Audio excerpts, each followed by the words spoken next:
कृष्णा, अब पूरी दुनिया को इंतजार है कि क्या है कश्मीर का सच। And now the stage is all yours. बताओ हमें कि तुमने कश्मीर में क्या देखा।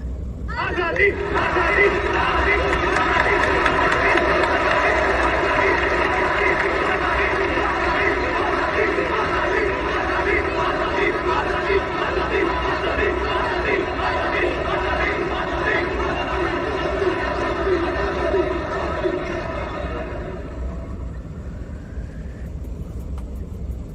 मैंने देखा एक खुला आसमान।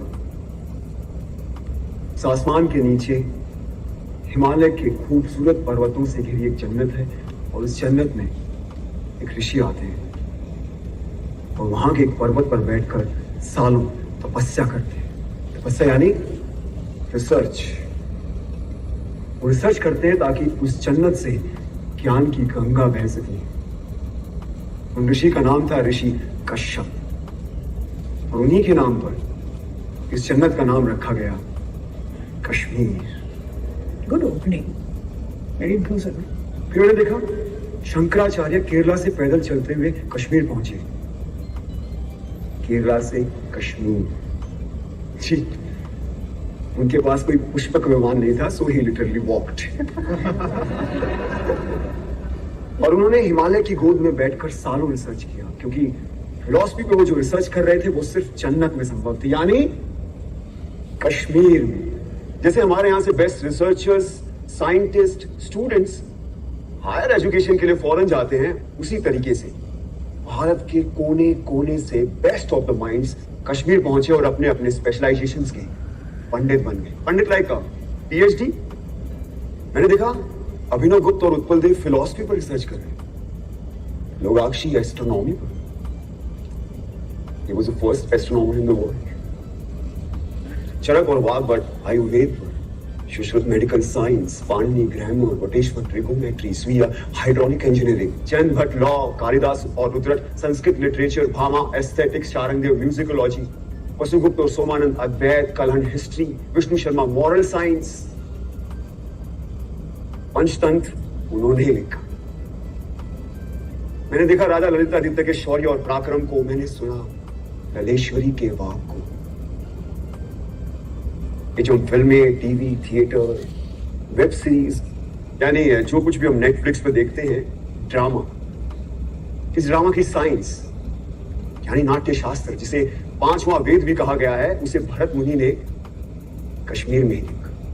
मैंने देखा धीरे धीरे इन हजारों लाखों पंडितों ने कश्मीर को असली जन्नत बना दिया। Kashmir became the seal of quality.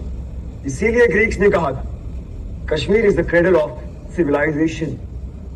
Kashmir first millennial की सिलिकॉन वैली थी। ये सब mythology, it's all lie. Bingo. Don't worry, I think this is all a buildup. ये झूठ है और मुझे भी लगता है, क्योंकि हमें तो किसी स्कूल में, कॉलेज में या फिर मेन स्ट्रीम हिस्ट्री की बुक में सब नहीं पढ़ाया गया। क्यों मैम? ये झूठ है ना, अभी तो नहीं पढ़ाया होगा। लेकिन अगर ये झूठ है तो फिर बुद्धिस्ट कश्मीर क्यों है? नागसेन और रविगुप्त क्यों है?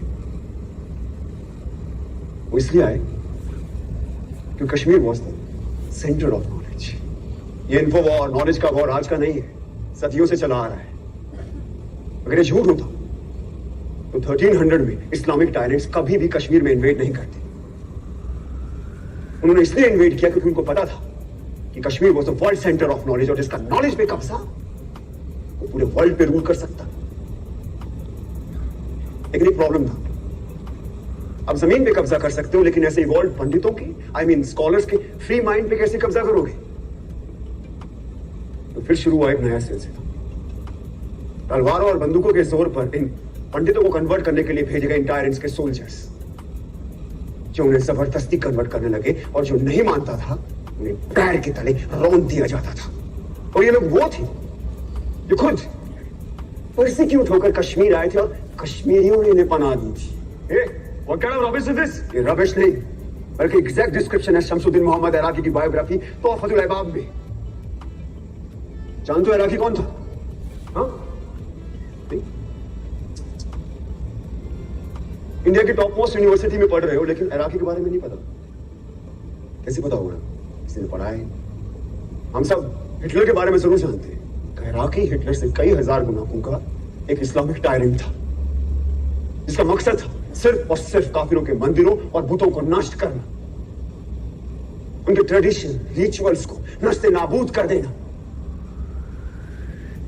पंडितों की इनोवेशंस को खत्म कर देना। मुझे अभी किसी ने बोला नाज़ीज़ हर रोज 1000 जूस को मारते, तो मैंने तो नहीं सुना कभी कश्मीर में ऐसा कुछ हुआ हो। तो अब सुनो, इराकी और उसके पीएम मूसा रैना के कहने पर हर रोज 1500 से लेकर 2000 काफिरों को पकड़ कर लाया जाता, उनके जनेऊ काटे जाते, उनसे कलमा पढ़वाया जाता, उनका खतना यानी सर्कमस्टेशन कराया जाता और उनके मुंह में जबरदस्ती बीफ डाला जाता। और ये काम करते थे उनके सैनिक, जिन्हें हम सूफी और दरवेश के नाम से जानते हैं। हिटलर ने कॉन्सेंट्रेशन कैंप्स का इस्तेमाल किया और इराकी ने कहरान और जबरान का, यानी फोर्स एंड कंपल्शन। इसका डिस्क्रिप्शन किसने किया? खुद इराकी के बेटे ने। And if you want the original manuscript, it is available in Research and Publication Department of Jammu and Kashmir State under extraction number 551. Must read.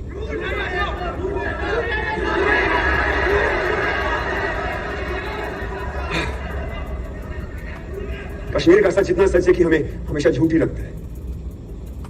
इस इंडिपेंडेंट इंडिया में, इस डेमोक्रेटिक इंडिया में, इस सेक्युलर इंडिया में उन्हें एक बार फिर तलवारों और बंदूकों के जोर पर मार काट के निकाला गया। गलत चले, गलत चले।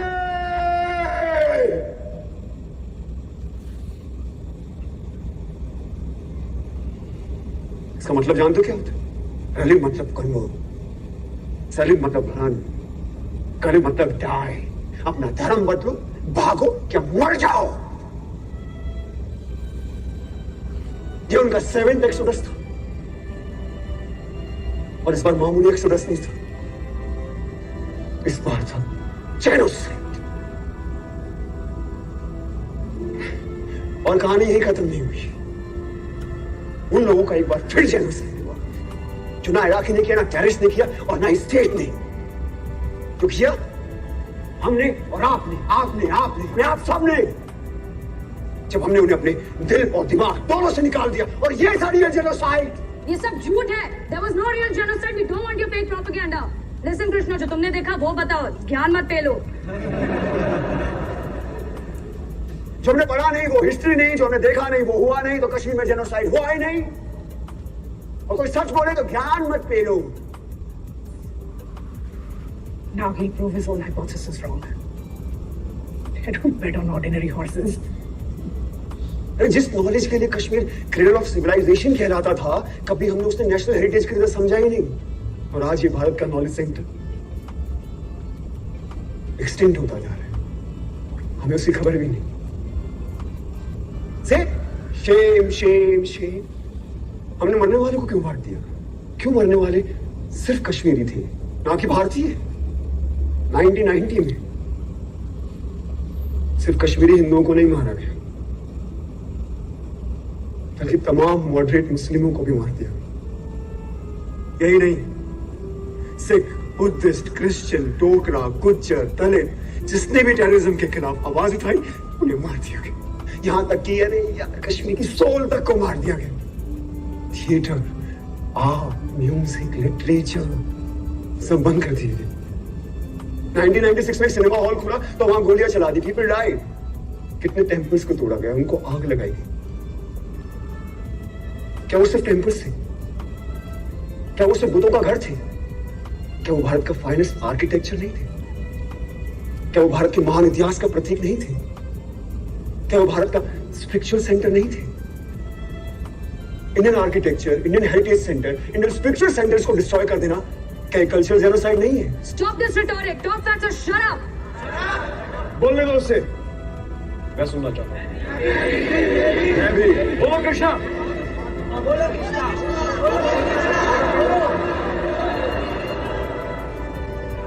विक्टर ने ओपनली टीवी इंटरव्यू में एक्सेप्ट किया कि उसने 20 मासूम लोगों को मार डाला। अरे जिसने दिन दहाड़े एयरफोर्स ऑफिसर्स को मार डाला उसे इंडिया के टॉप मोस्ट ऑफिस में इनवाइट किया जाता है। क्या ये एडमिनिस्ट्रेटिव जेनोसाइड नहीं है? हाँ, जब ये फंक्शन खत्म होगा तो आप लोग कहां जाएंगे? आपके घर। और हमें हमारे घर जाने से किसका बाप नहीं रोक सकता। लेकिन क्या कश्मीरी पंडितों को वापस अपने घर कश्मीर जाने का मौका मिलेगा? Is this justice?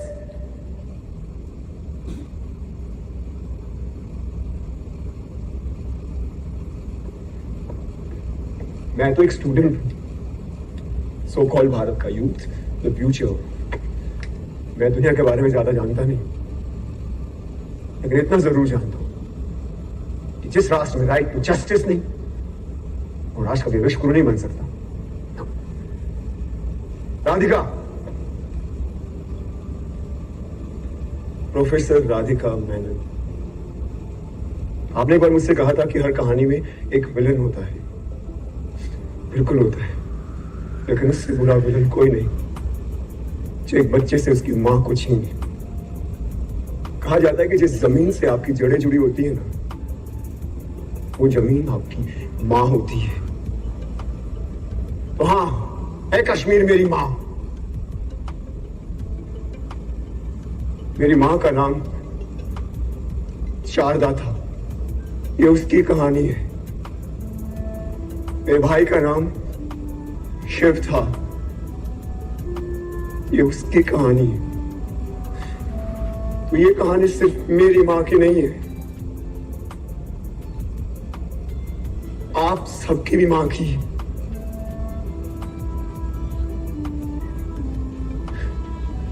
तो आइए हम वो देखते हैं जो मैंने आज से पहले कभी नहीं देखा, और आप खुद तय करें कि कौन है गुनहगार, किसे मिलनी चाहिए सजा।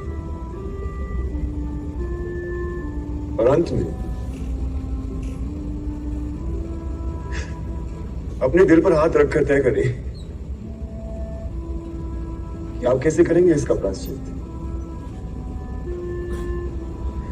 और क्या है आपका ह्यूमैनिज्म।